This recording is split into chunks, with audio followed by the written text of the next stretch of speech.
আছো তোমরা সবাই? আশা করছি সবাই খুব ভালো আছো আর সুস্থ আছো, আর আমরাও কিন্তু বেশ ভালো আছি। আর আজকে হচ্ছে রবিবার, আর এখন মোটামুটি বাজে সকাল 6:30 কি 6:45 মতো হবে। তবে চলো তোমাদেরকে সাথে নিয়ে এখন থেকে আর একটা নতুন ব্লগ শুরু করে দিলাম। আশা করছি আজকের ভিডিওটা তোমাদের ভীষণ ভালো লাগবে। আর আজকে রবিবার, সবার ছুটির দিন হলেও আমার তো আর ছুটির দিন নাই, তাই সকাল সকাল উঠে এই যে কাজে লেগে পড়তে হয়েছে। তবে আজকে এখনও কৌশিক ওঠেনি, ও আর একটুখানি বাদে উঠবে। তবে আমার তো আর দেরি করলে হবে না, তাই আমাকে উঠে আমার প্রতিদিনের কাজ শুরু করে দিতেই হয়েছে। কারণ এই সমস্ত কাজের শেষে আমি যে ছুটির টাইমটা পাবো সেটাই আমার ছুটির দিনের টাইম হয়েছে। আর তারপরে দেখো নিচে এসে গোপালকে তুলে বাপির চোখে তো এখন শ্যাক দিতে হবে, তো সেই জন্য এখন বাপির চোখে শেকটা দিয়ে নিয়ে এদিকে চলে এলাম রান্নাঘরে। কারণ সকাল থেকে এতটা কাজ করার পর না একটুখানি চাটা না খেলে ঠিক হচ্ছিল না। আর এর মধ্যে তো দুষ্টুও চলে এসেছে, ও বলছে আন্টি কখন চা করবে, কখন চা করবে। তো ভাবলাম চাটা করেই নেই। আর এই যে কালকে ওর মা কলার বড়া দিয়েছিল না, তারই এইটুকু রয়েছে। তো এই সব কিছু নিয়েই সাজিয়ে গুছিয়ে চা খেয়ে আমি আর দুষ্টু মিলে চলে এলাম হচ্ছে ছাদে। তো আমি এখন সকালবেলা মোট কথা কী বলো তো, ও যতক্ষণ থাকবে আমি যা যা করবো আমার পিছন পিছন ঘুরবে। দেখো ছাদে এসেও এদিক ওদিক ছোটাছুটি করছে। তবে কী বলো তো, ছাদে ওকে বেশি আনি না, তাহলে না খুব ও নিচের দিকে ঝুঁকে, বাই চান্স যদি পিছলে পড়ে যায় কি হবে বলো তো। আর ছাদে এসে এখান থেকে না একটা কুন্দজুয়ের চারা আর একটা নীলকণ্ঠর চারা আর একটুখানি নীলকণ্ঠর বীজ আর কি গাছ থেকেই তুললাম। তো এইটা পাঠাবো হচ্ছে মার জন্যে, কারণ মার কাছ থেকেও তো আমি অনেক গাছ নিয়ে আসি, তাই মাকে একটুখানি দিতে পারলে আমারও বেশ ভালো লাগবে। আর এদিকে সব কাজের মধ্যে ভুলেই গেছিলাম যে মাছ কটাকে খেতে দেওয়া হয়নি। তো দুষ্টু এসে আমাকে বলছে, ও আন্টি মাছকে খেতে দেবা না? ভাবো ওর মনে আছে। তো এসে আগে মাছকে খেতেও দিয়ে দিলাম, দিয়ে এই যে জামা কাপড়গুলো বিছানার নিচে ছিল সেগুলোকে এখন জিনিস জায়গায় রেখে দিচ্ছি। আর তোমরা সবসময় আমাকে যে প্রশ্ন করো না যে এত এনার্জি কোথার থেকে পাই, একা হাতে এত কিছু কি করে করি, তবে তোমরা এই টিপসটা ফলো করে দেখতে পারো। যখনকার কাজ যদি তখনই আমরা করে ফেলতে পারি, আর তার থেকেও বড় কথা সবসময় জিনিস যদি জায়গায় রাখা যায় না, দেখবে কাজের পরিমাণ কিন্তু অনেকটা কমে যায়। হ্যাঁ, হয়তো কোনো সময় হয়তো ধরো অনেকগুলো জামা কাপড় গোছানো, কিন্তু গোছাতে ইচ্ছা করছে না, কিন্তু তখন যদি একটুখানি কষ্ট করে ফেলা যায় না, পরে দেখা যাবে সেইটার জন্য কিন্তু আর টাইমও পরে আর লাগবে না। আর তারপরে তো ঘরদোর পরিষ্কার থাকবে। আর তোমরা অনেকেই বলো যে আমার এই ড্রেসিং টেবিলটা তুলে দিতে, তো সত্যি কথা বলতে এটা তো আলাদা করে কোনো ড্রেসিং টেবিল না। এই যে নিচে যে 3টে ড্রয়ার দেখছো, এগুলোর মধ্যে আমার সমস্ত জিনিসপত্র থাকে। আর চারপাশে যেগুলো দেখছো ওগুলোর মধ্যে জামা কাপড়, এক্সট্রা যা জিনিসপত্র সেগুলো সব থাকে। তো এই 3টের অবস্থা খুব মানে কী বলবো শোচনীয় হয়ে গেছে, লাস্ট 2 মাস এদেরকে গোছানো হয়নি। তো তোমরা সবাই বলো ড্রেসিং টেবিলের ট্যুর দিতে, তো সেই জন্য ভাবলাম আজকে তোমাদের সাথে যে ড্রেসিং টেবিলের ট্যুরটাও শেয়ার করে দিই, তাহলে আমার এইখানটা গোছানোও হয়ে যাবে। আর এইদিকে দেখো প্রথমে কাগজটা তো পাতা ছিল, তো কাগজটা তুলে ভালো করে মুছে নিয়ে এখন এখানে যে জিনিসগুলো থাকে সেইগুলোই রেখে দিচ্ছি। এখানে থাকার মধ্যে না ওই টুকিটাকি জিনিস থাকে, মানে কারোর সাথে কারোর কোনো ম্যাচিং নেই, কিন্তু এগুলো ঠিকঠাক কোথাও রাখারও একদম পার্মানেন্ট জায়গা পাচ্ছি না, তো এই সব জিনিসগুলো এখানে থাকে। তো এই হাতে যে সবুজ যেটা দেখলেন, এটা হচ্ছে এক ধরনের ছাঁচ। এটা দিয়ে না ওই মারাঠি স্টাইলে দেখেছিলাম কারাঞ্চি বলে কি একটা মিষ্টি বানায়, তো ছাঁচ কেনা হয়েছে, মিষ্টি এখনও বানানো হয়ে ওঠেনি, নিশ্চয়ই একদিন বানাবো। আর দেখতেই তো পাচ্ছি এখানে সব টুকিটাকি এইসব জিনিসপত্রগুলোই থাকে। আর এই যে ওপরের তাকটা, এর মধ্যে না বলতে পারো কসমেটিক্সও থাকে, আবার কিছু প্রয়োজনীয় জিনিসপত্রও থাকে। তো এই দেখো এখানেও সব জিনিসগুলোকে আগে বার করে নিলাম, নিয়ে ভালো করে ভেতরটা মুছে নিলাম। আর এই ভেতরে না সব জায়গায় না কালো জিরে দেওয়া আছে, যাতে কোনো পোকার উৎপাত না হয়। আর তারপরে দেখো এই যে পারফিউমগুলো দেখছো না মিনি, এগুলো হচ্ছে একবার যখন বাড়ি আসছিলাম তখন এয়ার এশিয়ার ফ্লাইট থেকে দিয়েছিল, তো ইউজ করা হয়নি এখনও, তবে রেখে দিতে কিন্তু বেশ ভালোই লাগে। আর এই যে বাক্সটার মধ্যে দেখলে ওগুলো হচ্ছে আমার বিয়ের যেগুলো আর কি ইমিটেশনের যেগুলো লাগে না, ওই টিকলি, তারপরে যেটা ক্রাউন পরি আমরা, তো সেইগুলো রয়েছে। আর দেখতেই তো পাচ্ছি এখানে সব এই যে ডিও, তারপরে হিনা, আর এটা হচ্ছে একটা কি বলবো ব্যথার মলম, এখানে একটা হার রয়েছে। আর এই বাক্সটার মধ্যে আমার ছোটোখাটো কিছু ইয়াররিংস রয়েছে আর একটা ক্লিপ রয়েছে, আর এখানে একটা কাঁচি রেখে দিয়েছি, আর ওদিকে টিপের পাতা। আর এইটা হচ্ছে কেশর, সেই কাশ্মীর থেকে আনা হয়েছিল, এখনও শেষ হয়নি। এবার ছোটো বাক্স তো কোথায় না কোথায় রেখে দেবো, হারিয়ে যাবে, ওই জন্য এই বাক্সটার মধ্যেই রেখে দিয়েছি। আর এখানে এই যে একটা আয়না, আর এই যে পলা দুটো দেখছি, এই দুটো আমার বিয়ের পলা, তো সেগুলোকেও যত্ন করে রেখে দিয়েছি। আর এখানে রেখেছি হচ্ছে ওয়াইপস, একটা স্পিক্সের হেয়ার সিরাম, আর এই যে অ্যালোভেরা জেলটা দেখলে না, যেটা ইউজ করছি কাটা হয়ে গেছে, তো নতুন একটা আনাও কিন্তু হয়ে গেছে। আর এখন এই যে উপরের তাকটাকেও পরিষ্কার করে নিয়ে এই যে হারের সেটটা দেখছো, এটা হচ্ছে আমার রিং সেরিমানির। তো সেই দিনকেই প্রথম পরা হয়েছিল, তারপর থেকে এখনও কোনো দিন পরা হয়নি। আর এটাও আমার বিয়ের আগারই একটা হারের সেট। আর এখানে যে শুকনো গোলাপটা দেখছি, এটা তো দেখে বুঝতেই পারছো। হ্যাঁ গো, এটা কৌশিক সেই একবার দিয়েছিল ইমপ্রেস করার জন্য, তারপর থেকে আর দিইনি, তাই অতীব যত্ন করে না রেখে দিয়েছি। আর এখানে টুকটাক এই যে টার্সেল রয়েছে, আমার অক্সিডাইজের যে সেটগুলো থাকে সেইগুলো রয়েছে।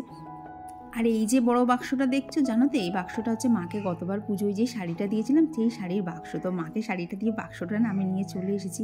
এর মধ্যে আমার অনেক জিনিসপত্র ধরে গেছে, আর কী কী আছে তোমরা তো দেখতেই পেলে। আর এইখানে একটা বাক্সের মধ্যে যে পুঁথির চুড়িগুলো হয় না, এটাকে কী বলে আমার জানা নেই, তো সেই জিনিসটা রয়েছে এখানে। এই যে একটা ফিটমিড কম্প্যাক্ট রয়েছে। আর এই যে লম্বা বাস্কেটটা, এইটার মধ্যে এই যে কাজল, লিপস্টিক, লাইনার, সেফটি পিন, তারপরে ধরো বিউটি ব্লেন্ডার, এই যে সিঁদুর একটা, আর এখানে একটা লিপস্টিক, তারপর এখানে একটা চুড়ি। আর এই যে চুড়িটা, এটা কিন্তু আমার লাস্ট আমার শাশুড়ি মাই গিফট করেছিল। এটা কিন্তু ইমিটেশনে, এটা হচ্ছে সোনার। তো এখানে না একটাই রেখে দিয়েছি, আর কি ঘরে তো সেরকম কেউ আসে না, তো ওইটা রেখে দিয়েছি। কোথাও যখন যাই টুক করে এখান থেকে বের করে না হাতে পরে নিই। আর এখানে একটা গালার প্রাইমার আর একটা সুগারের বিবি ক্রিম রয়েছে। আর এইটা হচ্ছে, এটারও খুব স্পেশাল একটা নেকলেস। সেটা হচ্ছে, এটা আমাকে যখন প্রথম আর কি এই বাড়ির থেকে দেখতে এসেছিলো, তখন সেই পারপাস ওটা কেনা হয়েছিল। তো বলতে পারো এটা আমি প্রচুর জায়গায় পরেছি, তবে জিনিসটা আমার কাছে ভীষণ স্পেশাল। তো এই যে এই তিনটে থাকে, এইগুলোই থাকে এখানে, একদম মানে মিক্সিং, কোনো কিছু সেরকম পার্ট বাই পার্ট আলাদা নেই। তবে ওপরেরটাতে আমার সম্পূর্ণ সাজগোজের জিনিসপত্রই থাকে, মানে সাজতে না পারলেও আমার কিন্তু এভাবে রেখে দিতে খুব ভালো লাগে।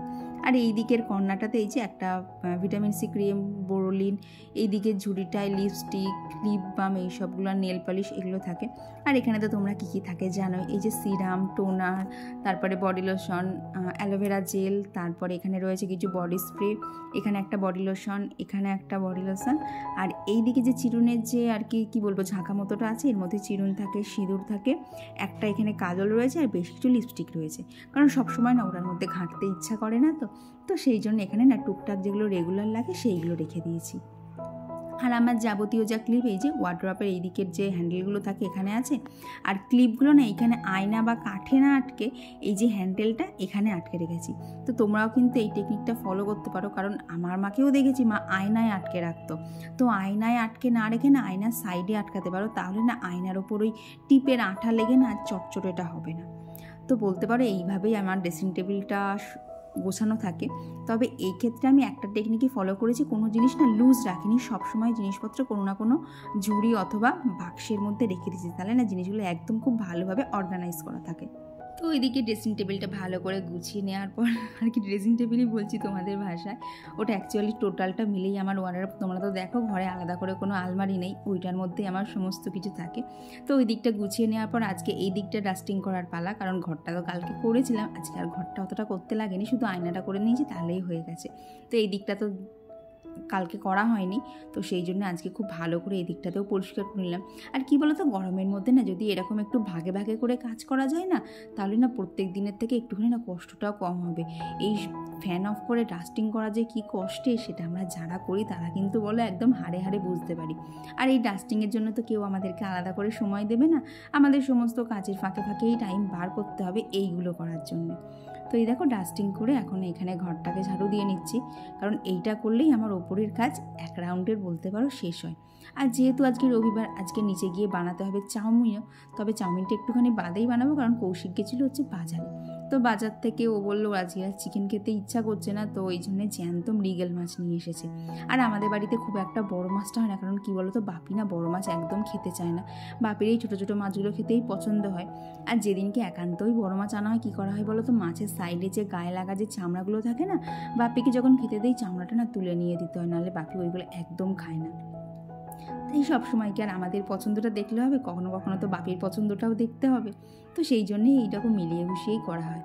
তো নিকিতা সাহা দিদিভাই আমায় জিজ্ঞেস করেছিল যে আমি ভাতে প্রতিদিন কেন একটা করে সবজি সেদ্ধ দিই। তো কি বলো তো, বাপির ওই আকপাতে সবজি সেদ্ধটা চাই নাহলে বাপি খুব রাগ করবে।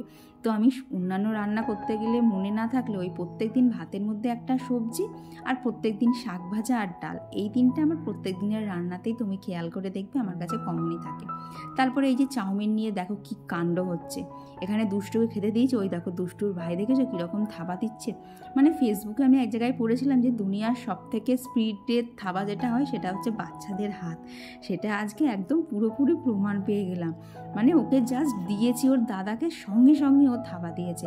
আর কি বলতো, ওর তো দুধের মুখ, ওর আজকে চাউমিনটা খেতে দেখলাম খুবও পছন্দও করছে।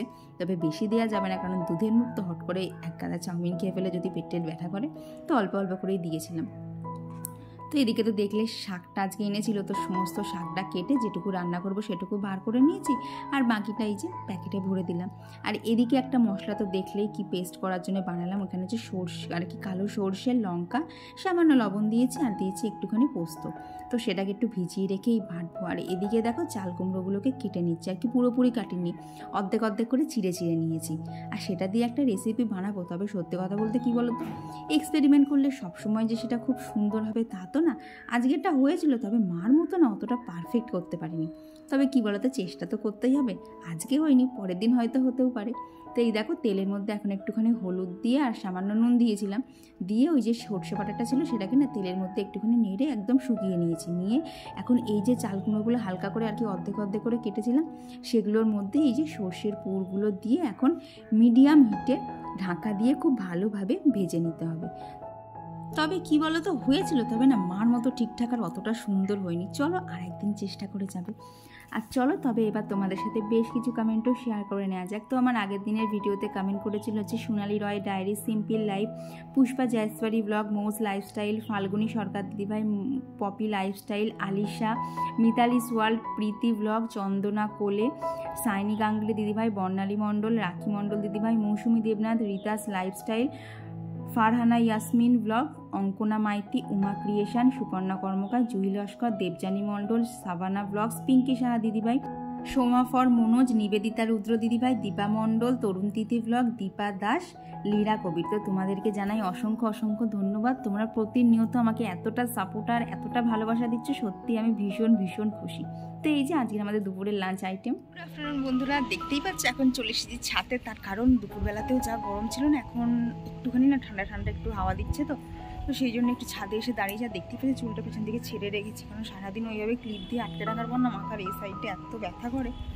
আর আজকে বিকেলে এসে আমাকে ছাদে গাছে জল দেয়া, জামা কাপড় তোলা কিচ্ছু করতে নেই, সমস্তটাই কৌশিক আজকে করেছে, করে ও এখন গেছে বাজারে, আর আমি এই ছাদে একটুখানি হাওয়া খাচ্ছি। চলো বন্ধুরা, আজকে ভিডিওটা এখানেই রাখছি। ভিডিওটা ভালো লেগে থাকলে অবশ্যই একটা লাইক করে দিয়ে, আর কেমন লাগছে কমেন্ট বক্সে কিন্তু অবশ্যই জানিও। চলো আজকের জন্য টাটা, দেখা হচ্ছে খুব তাড়াতাড়ি আবার পরবর্তী ব্লগে।